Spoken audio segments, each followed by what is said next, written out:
పల్నాడు జిల్లా సత్తెనపల్లి మండలం దీపాలదిన్నెపాలెంలో పంట పొలాలను పరిశీలించారు టీడీపీ నేత కోడెల శివరాం. పంట నష్టపోయిన రైతులను ప్రభుత్వం వెంటనే ఆదుకోవాలని ఈ సందర్భంగా డిమాండ్ చేశారు. ఎకరాకి 50,000 రూపాయల నష్టపరిహారం తక్షణమే చెల్లించాలని కోరారు. రైతన్న ఈరోజు కుటుంబానికి అన్నం పెట్టలేని పరిస్థితులు. ఒకవైపు ప్రభుత్వం నుంచి అందవలసిన మద్దతు అందట్లేదు, ప్రకృతి నుంచి రావాల్సిన సహకారం రాకపోవడం నిజంగా బాధాకరం. మనం 3 ఏళ్ల నుంచి చూస్తూ ఉన్నాం.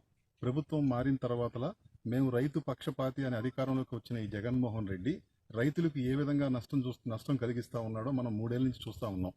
ఒకవైపు ప్రకృతి అనుకూలించక ఇబ్బందికరమైన పరిస్థితుల్లో ఉన్నప్పుడు ప్రభుత్వం ఖరీఫ్ మొదలయ్యేటప్పుడు వాళ్ళు అందించవలసిన సహాయం అందించకపోగా రైతుల కళ్ళల్లో కారం కొడతా చూస్తూ ఉన్నాం మనం.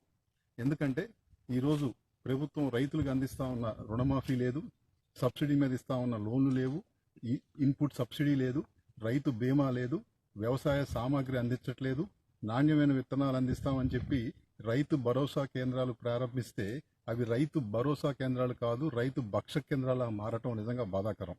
ఒకవైపు ప్రకృతి గత 3 ఏళ్ల నుంచి సకాలంలో కాకుండా అకాలంలో వర్షాలు పడి మనం సత్తెనపల్లి నియోజకవర్గంలో పత్తి మిర్చి మీద బతికే రైతులందరూ కూడా పోయిన సంవత్సరం తామర పురుగు వల్ల మిర్చి పంట మొత్తం నాశనమైనప్పుడు కనీసం వ్యవసాయ అధికారులు పొలాల్లోకి వచ్చి రైతుల్ని పరామర్శించకపోగా జరిగిన నష్టాన్ని ఇస్తామని చెప్పి మాయ మాటలు చెప్పి కాలం వెళ్ళబుచ్చారు తప్పితే ఇంతవరకు హామీలు నెరవేర్చలేదు.